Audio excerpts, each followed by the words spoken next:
हाँ आप करो। Now the 7 point says textbook production distribution, यानी कि textbook की भी अरेंजमेंट्स किए गए, उनकी प्रोडक्शन पे इंक्रीज किया गया, क्योंकि हुआ क्या, number of people, number of students होते थे, बट उनके हिसाब से प्रॉपर स्टेशनरीज नहीं होती थी, या फिर क्या कहते हैं बुक्स नहीं होते थे, इसलिए प्रोडक्शन और डिस्ट्रीब्यूशन पे ध्यान दिया गया। स्कूल इफेक्टिवनेस, यानी कि स्कूल का इंफ्रास्ट्रक्चर कैसा है, वहां पर बच्चे किस तरीके से चीजों को अडॉप्ट कर रहे हैं, वो पॉजिटिव जा रहे हैं नेगेटिव जा रहे हैं, उन्होंने उन पर भी फोकस किया। बेसलाइन असेसमेंट स्टडीज, यानी कि किसी भी स्टडी का, किसी भी सब्जेक्ट का बेसलाइन क्या हो, और प्लस बच्चा किस तरीके से चीजों को ले रहा है, उसे समझ में आ रहा है या नहीं, उसकी बेसिक्स क्या है, उसको क्लियर हो रहा है फंडामेंटल, उसको नहीं क्लियर हो रहा है, ये सारी चीजों पर भी फोकस किया गया। Non formal education, again curriculum activities, को कैरिकुलम एक्टिविटीज के अलावा स्पोर्ट्स एक्टिविटीज पर भी ध्यान दिया गया, या फिर और भी चीजें। जरूरी नहीं है बच्चा एजुकेटेड हो बाय द सब्जेक्ट्स, बच्चे के अंदर अगर कोई पोटेंशियल है, एक्स्ट्रा पोटेंशियल, तो उसको भी एम्फसाइज करा गया। मैनेजमेंट इंफॉर्मेशन सिस्टम, यानी कि जो स्कूल मैनेजमेंट था उसको भी नॉलेज दी गई, प्लस पेरेंट्स को भी नॉलेज दी गई, जिससे कि इक्वल नॉलेज अगर दोनों को होगी तभी बच्चे स्कूल आएंगे और वो अपनी एजुकेशन को कंप्लीट करेंगे। Now this is the main core या नेशनल कोर टीम मेंबर्स, जिन्होंने ये नेशनल कोर टीम मेंबर्स के थ्रू जो था ये 12 फंक्शंस के ऊपर उन्होंने फोकस किया, जिसके थ्रू की डिस्ट्रिक्ट प्लानिंग यानी डीपीईपी जो थी वो काफी हद तक सक्सेसफुल रही। नाउ अब हम बात करते हैं एसएससी की। मैं इससे थोड़ा सा इन शॉर्ट कर रही हूँ, क्योंकि हम यहाँ पर यूनिवर्सलाइजेशन ऑफ दीज स्कीम्स कर रहे हैं, ऑलरेडी हम ये स्कीम्स कर चुके हैं, तो इसमें मैं मेन फोकस चीजें करूंगी, जिससे कि सारे पॉइंट्स हमारे कवर हो जाए। Right, go ahead. ना जब हम बात करते हैं एसएसए की, तो एसएसए का मतलब है सर्व शिक्षा अभियान, जिसके ऊपर अगेन गवर्नमेंट ने एलिमेंट्री एजुकेशन को ही बढ़ावा देते हुए उसी में ही आगे अपनी चीजों को प्रोसीड किया, जहां पर equal access of education, retention, gender biases को खत्म करना, सोशल कैटेगरी को खत्म करना, इसी को उन्होंने यूनिवर्सलाइज करके आगे इस प्रोग्राम को, इस स्कीम को प्रोग्रेस में डाला। जैसे कि इसका मेन फीचर क्या था, programme with a clear time frame of a universal elementary education.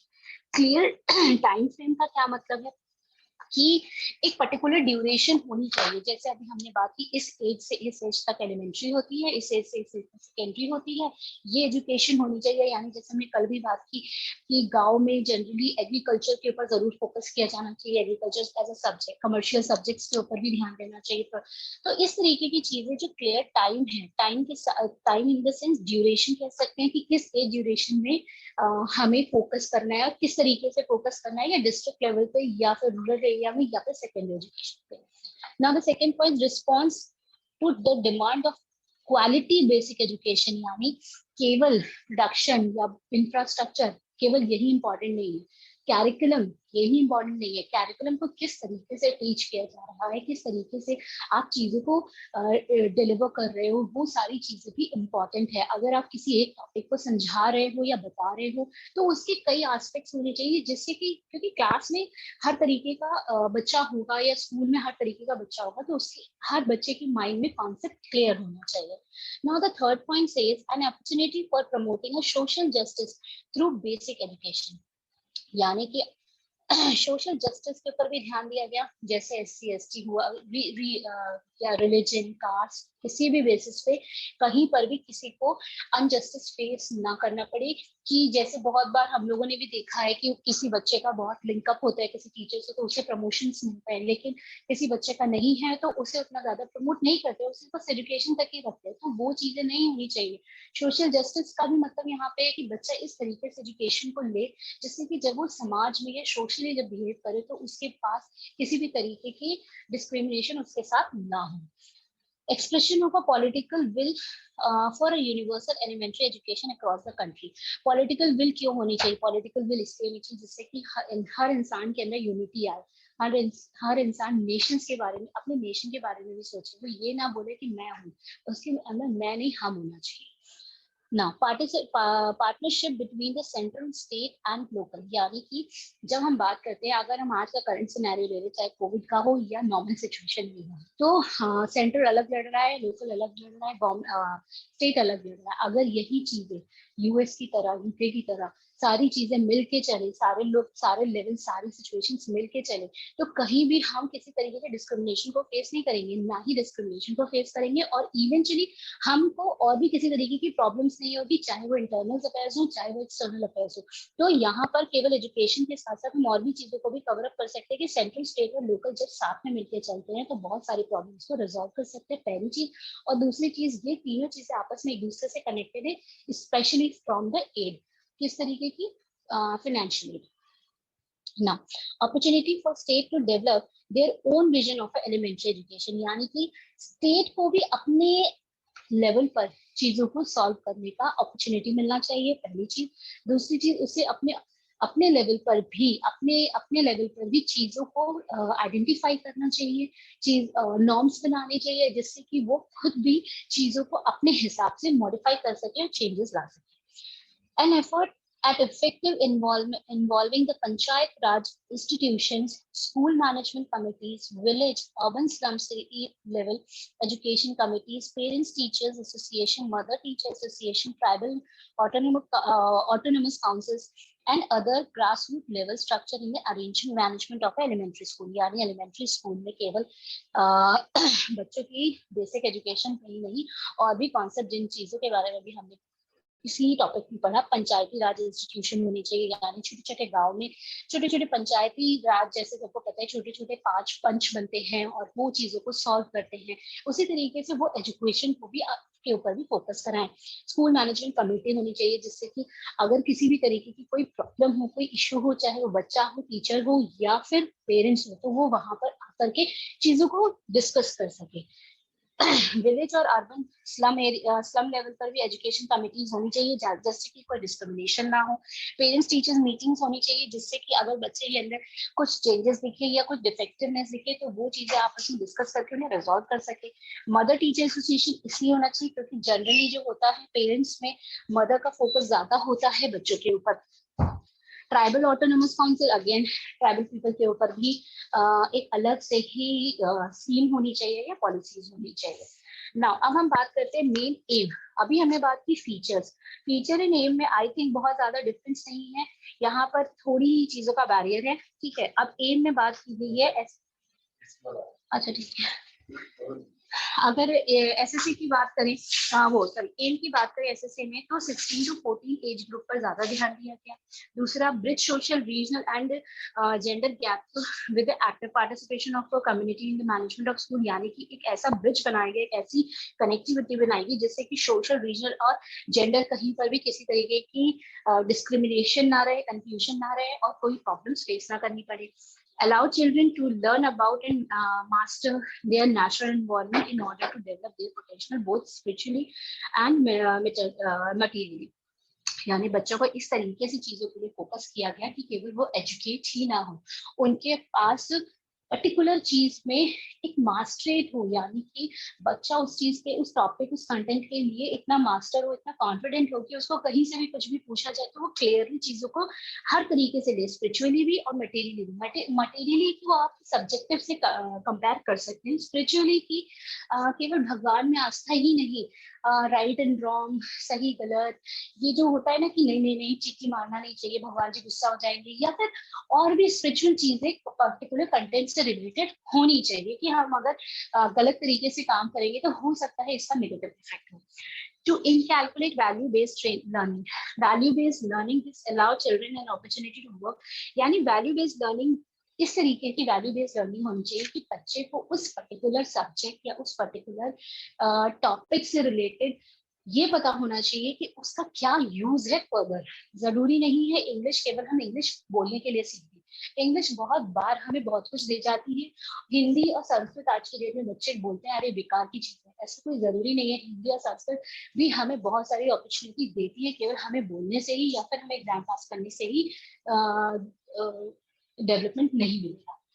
Now the next point, to realize the importance of early childhood care and education, यानी looks at the 0 to 14 age as an continuum, यानी कि बोला गया है कि early childhood care की क्यों importance है, 0 to 14 एज की इम्पोर्टेंस क्यों है, इसके ऊपर ध्यान इसलिए देना चाहिए क्योंकि अगर हम इस पर फोकस नहीं करेंगे तो जनरली होता क्या है कि बेसिक्स बच्चों का वीक हो जाता है, और जब बेसिक वीक होगा तो बच्चे उसके ऊपर प्रॉपर बिल्डअप नहीं कर पाते।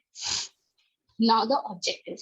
All children in school education guaranteed center alternate school back to school to back to school है camp by 2003. तो according to this SSA ये गारंटी किया गया कि एजुकेशन के गारंटीड सेंटर यानी कि कुछ स्कूल्स, एजुकेशनल स्कूल्स ऐसे होने चाहिए जो बच्चों को एक ऐसी प्रॉपर एजुकेशन दे सके जो उनकी एलिमेंट्री एजुकेशन को फुलफिल करे। ऑल्टरनेट स्कूल्स भी बनने चाहिए। ऑल्टरनेट स्कूल क्यों बनने चाहिए? जिससे कि ऑल्टरनेट स्कूल का एग्जैक्टली मतलब क्या है? Not for the education, not for the subjective education, और भी बहुत सारे कंटेंट्स इसमें मिक्सअप किए जा सकते हैं। इसके लिए ऑल्टरनेट स्कूल्स भी बनाए गए, जैसे स्पोर्ट्स है या क्राफ्टिंग है, पेंटिंग है, ये सारी चीजों को भी प्रमोट किया गया। All children complete 5 years of a primary schooling by 2007 के लॉ के हिसाब से कि बच्चों को 5 साल तक की एजुकेशन, 5 years तक की एजुकेशन होनी चाहिए। यानी 5 साल तक में बच्चे को कुछ काउंटिंग्स या अल्फाबेट्स ये सारे जानने पहचानने आने चाहिए या फिर बोलने पहचानने आने चाहिए। एलिमेंट्री स्कूलिंग 2010 के अकॉर्डिंगली एलिमेंट्री स्कूलिंग जरूरी थी। Focus on elementary education on satisfactory quality with emphasise on education for life, यानी कि केवल स्कूल एजुकेशन के बारे में ही नहीं, लाइफ के बारे में भी उन्हें एजुकेट किया गया, समझाया गया कि क्या क्वालिटी होती है हमारी लाइफ की, क्या इंपॉर्टेंस होती है हमारे लाइफ की। फिर अगेन जेंडर और सोशल कैटेगरीज, ये जो जेंडर और सोशल गैप्स हैं, इनको फुलफिल करने के लिए भी कुछ लॉज बनाए गए अकॉर्डिंग टू 2007 एंड 2010 के अकॉर्डिंगली कुछ एलिमेंट्री राइट्स बनाए गए या एलिमेंट्री एजुकेशन फंडामेंटल राइट्स बनाए गए, वो sorry educational elementary educational rights बनाए गए, जिसके थ्रू बेसिक एजुकेशनों को कवर किया गया। यूनिवर्सल रिटेंशन बाय 2010 के अकॉर्डिंगली यूनिवर्सल रिटेंशन यानी कि हर जगह ये चीज ध्यान में रखी गई कि स्कूल इस तरीके से इतनी जगह बन जाए कि ज्यादा से ज्यादा बच्चों को कवर किया जा सके इस प्रोग्राम के या पॉलिसी के थ्रू, जिससे कि वो एजुकेट हो सके। नाउ अब आता है 2 एस्पेक्ट्स सर्व शिक्षा अभियान के 2 एस्पेक्ट्स क्या हैं? It provides a wide convergent framework for implementation of elementary scheme, यानी कि ये बात करता है कि जो हम एलिमेंट्री एजुकेशन है वो एक स्मॉल एजुकेशन नहीं है, वो बहुत बड़ा एस्पेक्ट है, बहुत बड़ी चीज है जो बहुत सारी चीजों को कवर अप करता है, जिसका बेसिक जरूर ये कहता है एलिमेंट्री यानी बेसिक एजुकेशन होनी चाहिए, लेकिन that is not a small content. Now, it also a program with a budget provision for strengthening vital area to achieve universalization of elementary education. Again, यहाँ पर बजटिंग को ध्यान में रखा गया। क्यों? Without funds nothing is possible. कुछ भी करना मुश्किल पॉसिबल नहीं होता अगर हमें स्टेट या फिर गवर्नमेंट के थ्रू कुछ फंड्स प्रोवाइड नहीं किए जाते। नाम आता है राष्ट्रीय माध्यमिक शिक्षा अभियान। राष्ट्रीय माध्यमिक शिक्षा अभियान जो है, इसमें कहा गया कि राष्ट्रीय यानी नेशनल स्टेटस, नेशनल लेवल पर हमें सेकेंडरी एजुकेशन को प्रमोट किया गया। क्योंकि अभी तक हमने बात की एसएसए की, अभी तक हमने बात की डीपीई की, जहां पर बात हुई एलिमेंट्री एजुकेशन की। अब एलिमेंट्री एजुकेशन की एज जैसे हम जानते हैं 14 ईयर्स तक की होती है। अब उसके बाद की एज ग्रुप जो शुरू होती है वहां पर भी फोकस करना इसलिए जरूरी है क्योंकि जब 14 ईयर्स का बच्चा हो जाता है तो वो केवल एक ही चीज के ऊपर फोकस करके नहीं चल सकता, उसे एडिशनल चीजें चाहिए होती है, क्योंकि नाउ अब बच्चा अपने आगे के लिए, करियर के लिए सोचने लगता है, अपना फ्यूचर सोचने लगता है। तो वहां पर क्या किया गया, वहां पर कुछ ऐसे प्रोग्राम्स बनाए गए जिन प्रोग्राम्स के थ्रू केवल बच्चा एक सिंगल माइंडेड या सिंगल डायरेक्शन में अपनी चीजों को फोकस ना करके मल्टी डायरेक्शन होता है और वो अपने फ्यूचर को सेलेक्ट कर सकता है और उसके अकॉर्डिंगली अपनी लाइफ को आगे परफॉर्म कर सकता है। According to this BPL families को बहुत प्रोटेक्ट किया गया या उनको बहुत ज्यादा अप्रोच किया गया। बीपीएल फैमिलीज का मतलब बिलो पॉवर्टी लाइन, और बिलो पॉवर्टी लाइन में अकॉर्डिंग टू गवर्नमेंट वो फैमिलीज आती हैं जिनका daily earning is less than 100 rupees या फिर 100 रुपीज। 100 और less than 100 rupees according to government, कि अगर कोई फैमिली पर डे 100 रुपीज कमा रही है तो वो बिलो पॉवर्टी लाइन आती है। तो उस चीज को गवर्नमेंट ने बहुत इस तरीके की फैमिलीज को बहुत फोकस किया इस राष्ट्रीय माध्यमिक शिक्षा अभियान के जरिए, जिससे कि बहुत बार क्या होता है, बच्चे पढ़ते जरूर है लेकिन वो एजुकेशनल फील्ड में ना जा करके किसी कोई आर्मी में जाना चाहता है या कुछ कोई रेलवे में जाना चाहता है, या बहुत बार हमारी कंट्री में देखा गया एजुकेशन नहीं, कुछ स्ट्रीम्स ऐसी होती हैं जो अप टू द 10 या फिर 10 पास करके हमें मिल जाती हैं। तो इस तरीके की चीजों को गवर्नमेंट ने फोकस किया और गांव गांव पे उसे यूनिवर्सलाइज किया। तो नाउ अब इस चीज को फुलफिल करने के लिए उन्होंने क्या किया, to ensure that the secondary schools have physical facilities physical facilities, staff and supplies at least according to the prescribed standard, through financial support in case of government, local bodies and government aided school, and appropriate regulatory mechanisms in case of other schools. Government ने ये ensure किया कि जो secondary schools होते हैं वहां पर physical facilities यानी कि चेयर टेबल इंफ्रास्ट्रक्चर ये अच्छे हैं कि नहीं, वहां का स्टाफ केवल टीचर ही नहीं और भी बहुत सारे स्टाफ होते हैं, जैसे स्पोर्ट्स स्टाफ होते हैं, एडमिनिस्ट्रेटिव स्टाफ होते हैं, इन सारी चीजों की प्रॉपर व्यवस्था है या नहीं है, जो इक्विपमेंट्स हैं उनकी सप्लाईज प्रॉपर है या नहीं है। क्यों? क्योंकि अगर वो सारी चीजें प्रॉपर नहीं होंगी, चाहे वो गवर्नमेंट के थ्रू हो, स्टेट गवर्नमेंट के थ्रू या किसी के थ्रू भी प्रोवाइड की जा रही हो, वो अगर ये सारी चीजें नहीं होंगी स्कूल में तो बट नेचुरल है जो बच्चा सेकेंडरी एजुकेशन पर फोकस करना चाहता है वो नहीं कर सकता है। To improve the access to secondary schooling to all young persons according to norms through proximate location like the secondary schools within 5 kilometers, higher secondary school within 7 to 10 kilometer, यानी कि इस तरीके से सेकेंडरी स्कूल बनाए हैं जो उनके घर से 5 किलोमीटर या 7 से 10 किलोमीटर, यानी secondary school 5 kilometre and higher secondary school 7 to 10 kilometre से ज्यादा दूर ना हो, जिससे कि वो अगर फोकस करना चाहे, कुछ एक्स्ट्रा एफर्ट्स करना चाहे तो वो अपने उन चीजों पर एक्स्ट्रा टाइम स्पेंड कर सके और साथ ही साथ वो जल्दी घर भी पहुंच सके। Efficient and safe transport arrangements, residential facilities depending on local circumstances, including open schooling, यानी ये जो किलोमीटर्स कह रहे हैं, हम बात कर रहे हैं कि वो इस तरीके से अप्रोक्सीमेटली घर से पास या फिर उनके रेसिडेंशियल एरिया से पास रखे गए, वो इस तरीके से रखे गए जिससे कि वो अपनी चीजों को कहते हैं इजीली एक्सेप्ट कर सके और सीख सके थ्रू द, जिसके लिए उन्होंने बहुत सारे हॉस्टल फैसिलिटीज भी दी, ट्रांसपोर्टेशन फैसिलिटी भी दी और कई बार ओपन स्कूल फैसिलिटी भी दी। However, in hilly and difficult areas, these norms can be relaxed. Preferably, residential schools may be set up in such areas. Generally जो हम ये किलोमीटर्स की बात करते हैं, ये हिली एरियाज में या कुछ प्लेट्यूज एरियाज में बहुत ज्यादा पॉसिबल नहीं हो पाते, तो वहां पर ये नॉर्म्स थोड़े से रिलैक्स यानी कि इजी कर दिए जाते हैं जिससे कि बच्चे इजीली चीजों को अवेल कर सकें। To ensure that no child is deprived of a secondary education of a satisfactory quality due to gender, socio-economic disability and other barriers, ये जरूर देखा गया कि किसी भी बच्चे को किसी भी तरीके के डिस्क्रिमिनेशन को फेस ना करना पड़े, चाहे रेस हो, इकोनॉमिक हो, डिसेबिलिटी हो, जेंडर हो, कोई भी चीज हो, इस तरीके के डिस्क्रिमिनेशन को उन्हें फेस ना करना पड़े। Improve the quality of secondary education resulting in enhanced intellectual, social and cultural training. Secondary education के ऊपर भी ज्यादा फोकस किया गया, उन्हें एनहांस किया गया इस तरीके से जिससे कि बच्चों की इंटेलेक्चुअल पावर डेवलप हो, वो सोशली अपने आप को स्टैंड कर सके, वो अपने फ्यूचर को सेलेक्ट कर सके, साथ ही साथ कल्चर और स्पिरिचुअल जो उनकी लर्निंग्स है उनको भी साथ ही साथ ध्यान दिया गया जिससे कि वो नॉर्म्स भी बच्चों के अंदर बने हैं। To ensure that all student Lovely ji, मैं सिर्फ बोलूंगी आप इसे ना शॉर्ट में कर दो, क्योंकि ना बाकी देखो क्योंकि काफी डिटेल में अगर हम एक एक पॉइंट पे जाएंगे तो इट विल टेक टाइम ना, बाकी सब लोग खुद से एक बार पढ़ लेंगे। हाँ ठीक है, हो गया, ऑलमोस्ट 2 ही टॉपिक बचे हैं, एमडीएम, मिड और आईईडीएसएस। हाँ, तो इसके बाद ना mid day meal Priyanka explain कर देंगे और आप फिर आईईडी, तो आपको भी ब्रेक भी मिल जाएगा और फिर हम आज क्वेश्चन 4 तक की फिर कंप्लीट कर लेते हैं, है ना। हाँ, ये वाला जो है ना लास्ट, इसके बाद में डायरेक्ट बस इंफ्रास्ट्रक्चर और क्वालिटी ही बताऊंगी क्वालिटी। हाँ, बस वो एक लाइन में आप शॉर्ट में बता देना, है ना, क्योंकि थोड़ा बहुत हाँ उसे मैंने एक्सप्लेन कर भी दिया था, थोड़ा बहुत आपने कर दिया, तो हाँ ऑलमोस्ट कंप्लीट हो हाँ जाएगा फिर, है ना।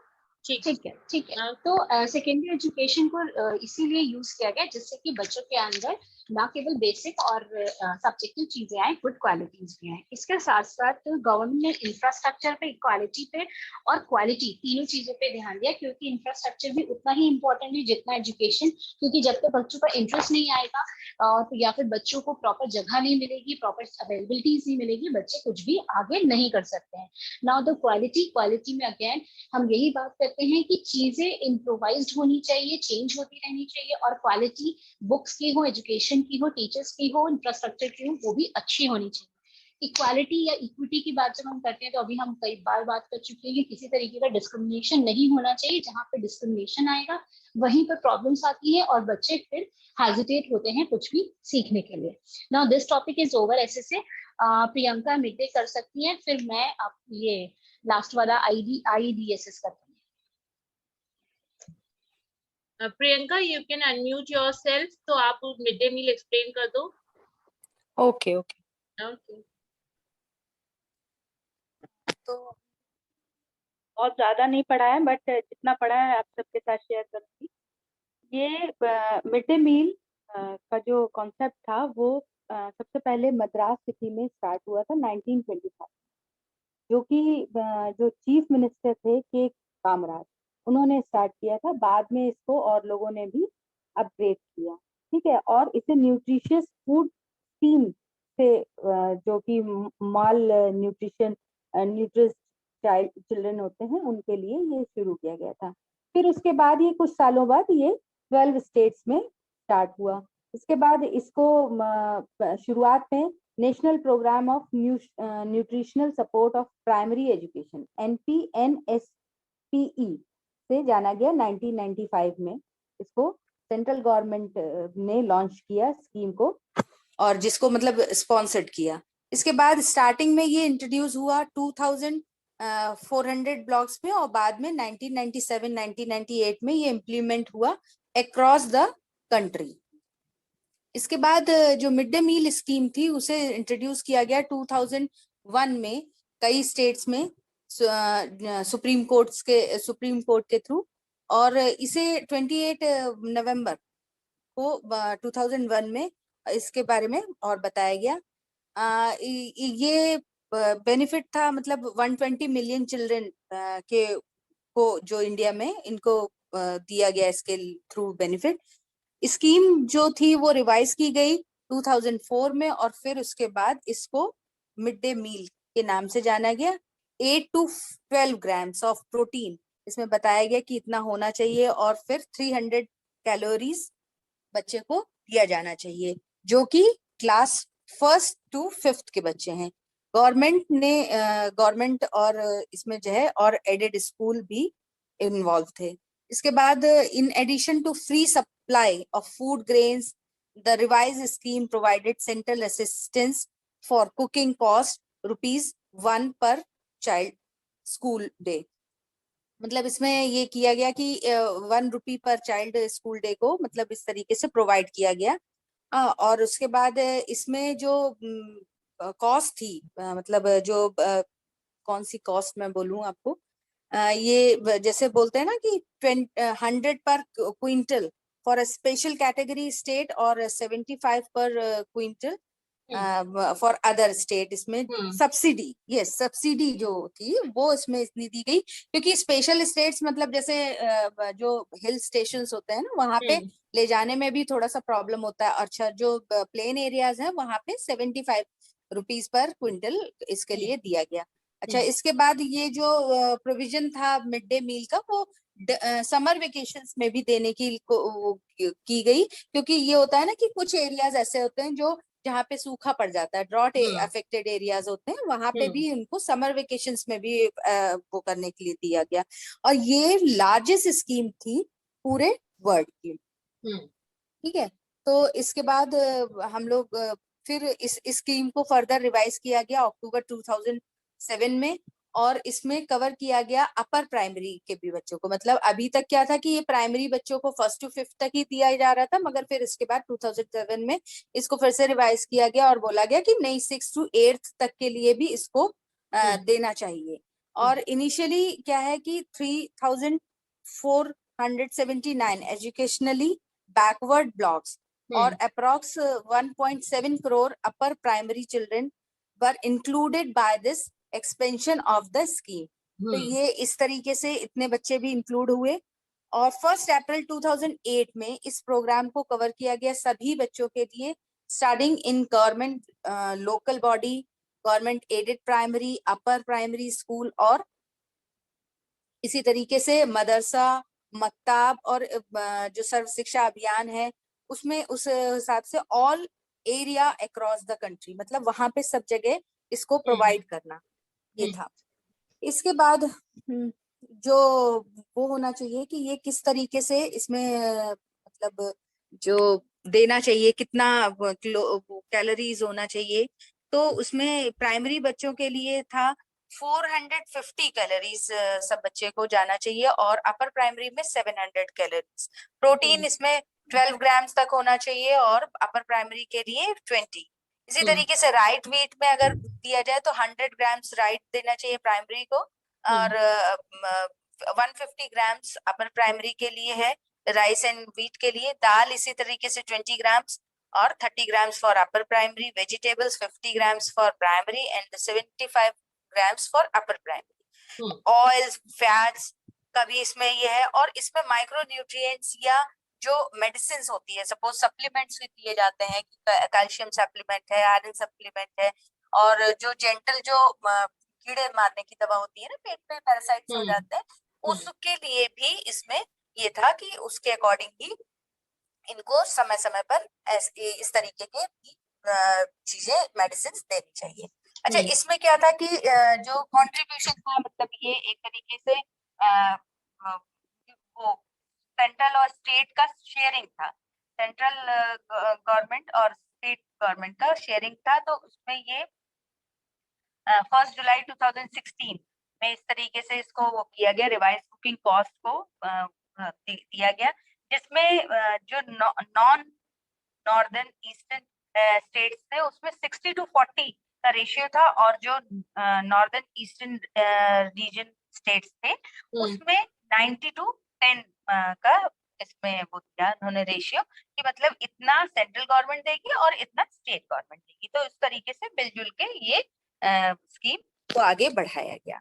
इसके बाद हम लोग पढ़ेंगे जो मतलब वो था harmonium for cook and helpers, किस तरीके से जो कुक्स हैं, हेल्पर्स हैं, उनको क्या क्या वो मिलते हैं। उनको एक्चुअली 40 पैसे पर चाइल्ड उनको प्रोवाइड किए जाते थे, जो कि बहुत ही कम कॉस्ट होती है। तो इस वजह से इनको एक्स्ट्रा 1000 रुपीज भी दिए गए जो को कम हेल्पर्स हैं। और कुछ स्टेट्स ऐसे थे कि इनको ज्यादा भी देते थे, तो वो अपने फंड्स के से ही इसको मैनेज करते थे। तो 1 कुक कम हेल्पर को उसमें 25 बच्चों पे 1 कुक कम हेल्पर को रखा जाता है। अगर 25 से ज्यादा बच्चे हो जाते हैं, 100 तक हो जाते हैं, तो 2 कुक हो जाते हैं इसी पे। और इसी तरीके से अगर आगे होते हैं तो इसी तरीके से और इसको बढ़ाया जाता है।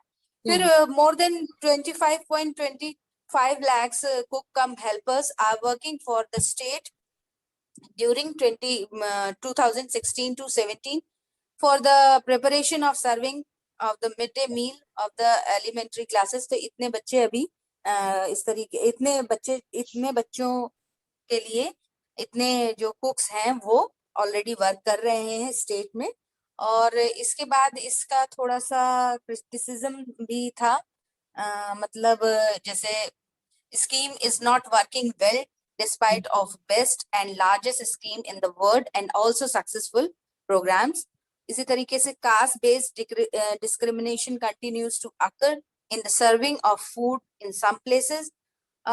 इसी तरीके से कभी कुछ ऐसा भी हुआ है कि जैसे मतलब दिसंबर 2006 में रिपोर्ट किया गया है कि स्कूल स्टाफ जो थे वो इनसफिशिएंट अटेंडेंस, मतलब अटेंडेंस बढ़ा के वो भेज देते थे जिसमें खाना ज्यादा आने लगे, है ना, तो जो मटेरियल है वो ज्यादा आने लगे। तो ये जो है करप्शन था एक तरीके से।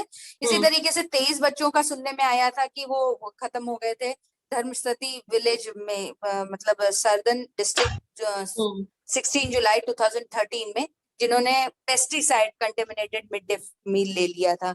इसी तरीके से 31 जुलाई 2013 में भी पता चला था कि 55 बच्चों के ऊपर ये प्रॉब्लम आई थी। ये खाना एक्चुअली एनजीओ की तरफ से प्रोवाइड किया गया था। तो ये कुछ क्रिटिसिज्म भी है इस स्कीम के। बस मेरी तरफ से तो इतना ही मैंने। नहीं, काफी डिटेल में और अच्छे से प्रियंका आपने ये टॉपिक कंप्लीट कर दिया है। लवली जी, आप IEDSS को इन शॉर्ट अभी आप कंप्लीट कर दो, और अगर उससे रिलेटेड हम लोग रीड करेंगे, अगर कोई क्वेरी आती है देन कल हम उसको फिर डिस्कस कर लेंगे, ठीक है? तो आपके पास है 6 मिनट, तो आपका टाइम शुरू होता है। हाँ, कोई दिक्कत नहीं है। अब IEDSS का फुल फॉर्म है inclusive education for disable at a secondary stage. हमने जैसे पहले ही पढ़ा था कि डिसेबल के लिए पहले गवर्नमेंट ने बोला एलिमेंट्री एजुकेशन, या फिर उन्होंने बोला कि एक स्पेशल, नहीं नॉट एलिमेंट्री, उन्होंने बोला एक स्पेशल स्कूल होना चाहिए। लेकिन बाद में जिस स्पेशल स्कूल के बारे में उन्होंने integrated education of disable children में बात करी थी, बाद में इस स्कीम को हटा करके उन्होंने रिप्लेस करके इंक्लूसिव एजुकेशन फॉर डिसेबल के बारे में एट सेकेंडरी स्टेज पे बात करी। क्यों? उन्होंने कहा कि जो डिसेबल बच्चे होते हैं वो अगर अप टू 14 ईयर्स तक नॉर्मल स्कूल में पढ़े, जिसमें रेगुलर सभी बच्चे पढ़ते हैं, उस स्कूल में पढ़े तो कोई प्रॉब्लम नहीं है, वो चीजों को सीखेंगे और उनके ऊपर टीचर्स और एक्स्ट्रा एफर्ट्स करेंगे। लेकिन जब बच्चा बड़ा होता है या आफ्टर 14 या 16 के बारे में बात करते हैं, तब उसे एक स्पेशल ट्रीटमेंट की जरूरत होती है, जिस ट्रीटमेंट को उन्होंने inclusive education for disable at secondary stage का नाम दिया है, जिसमें उन्होंने स्पेशली उन डिसेबल बच्चों को काउंट किया है जो 11th और 12th की एज वाले होते हैं या 11th और 12th को परस्यू करते हैं। अब इसका मेन एम क्या है? इसका मेन एम ये है कि जिससे बच्चा, जो डिसेबल बच्चा जो है, वो क्लास 8 के बाद की जो एजुकेशन है, जो 4 ईयर एजुकेशन बचती है, 9th 10th 11th 12th secondary education हम जिसे कहते हैं, वो प्रॉपर तरीके से कर सके। इसी चीज को इन्होंने IEDSS यानी inclusive education for disable secondary stage में काउंट किया। अब हम आते हैं मेन कि हम डिसेबल किसे कहते हैं। डिसेबल हम कहते हैं namely blindness, low vision, leprosy, hearing impairment, locomotory disability, mental retirement या mental illness, autism, cerebral palsy may eventually cover a speech impairment, learning disabilities. यानी ये सारी चीजें जो होती हैं वो आती है डिसेबल में। जिन डिसेबल बच्चों को हम inclusive education for disable at secondary age में काउंट करते हैं, और उनके ऊपर हम स्पेशली क्लास 8 के बाद के लिए स्पेशल स्कूल ऑर्गेनाइज करते हैं और उनकी एजुकेशन पे हम ध्यान देते हैं। ये है। और स्पेशली हम क्या ध्यान देते हैं? उनकी ओरिएंटेशन पे ध्यान देते हैं, such as a medical and educational assessments, book, stationery, uniforms, transport allowances, reader allowances, stipend for girls, support services, assistive devices, boarding, the lodging facilities, therapeutical services, teaching, learning materials. ये सारी चीजों के ऊपर हम उनके ऊपर फोकस करते हैं, जिनसे इन सब चीजों के में उनका ओरिएंटेशन हो सके या फिर उनको वो अवेलेबल हो सके और वो अपनी एजुकेशन के ऊपर फोकस कर सके, चाहे वो जिस भी डायरेक्शन में जाना चाहते हैं।